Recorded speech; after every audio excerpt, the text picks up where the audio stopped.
Alright, today I'm going to be showing you how to reinforce this $140 Harbor Freight bead roller and turn it into a viable tool that can actually cut sheet metal, save you money in the long run. And it's very easy to do. You just use a $20 piece of angle iron.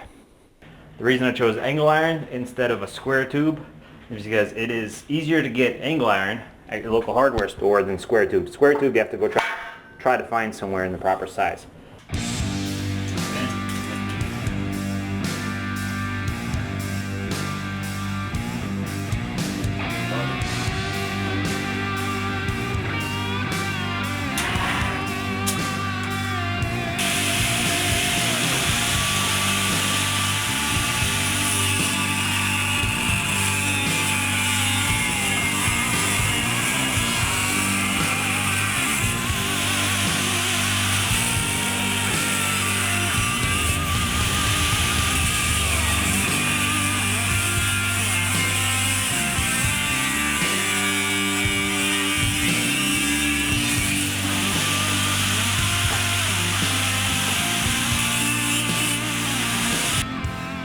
What you're going to need is a 10-inch piece, a 6-inch piece,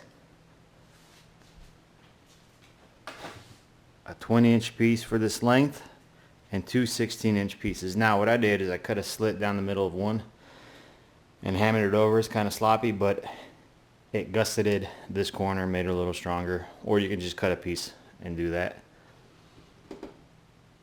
And then these, I didn't cut the 20-inch piece. I just cut the 16-inch pieces at an angle, buttered them up after I welded this seam, and welded them on. It can be as pretty as or ugly as you want it to be, depending on how good you can weld. But this setup should be good. One last thing is on these pieces, the overlap that you have to do, these 2 inches right here, you have to notch them so that these seams come together on the upper and lower portion. And then you'll have a 2x2 square tube that you can then mount on a pedestal or whatever, or continue using in your vise. Alright, so here we are with the finished product.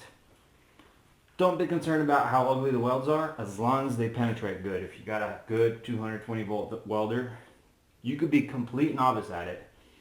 This could be your first welding project. In fact, why not, right? But as long as you get good penetration all around, weld it up good. This is the first part of it, and you can still use it in a vise, as you can see. The second part of it is if you get any more money, you take a piece of tubing or more angle iron and cut it across to make it even more stable. But for now, this is it. Now, before these modifications, as you can see, bring it closer.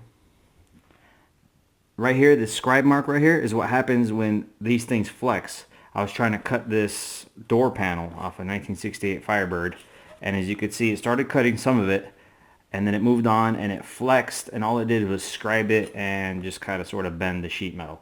With this, now it actually cuts it. Yeah, keep going slow. Keep going.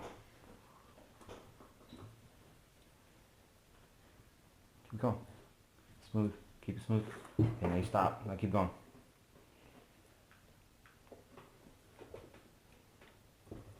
Keep going. Keep going. Other than a little bit of distortion at the very end, this cut's very good, and it's very controllable if you have a work partner that you're very comfortable with and they follow your instructions, or like I said, a foot pedal with an electric motor.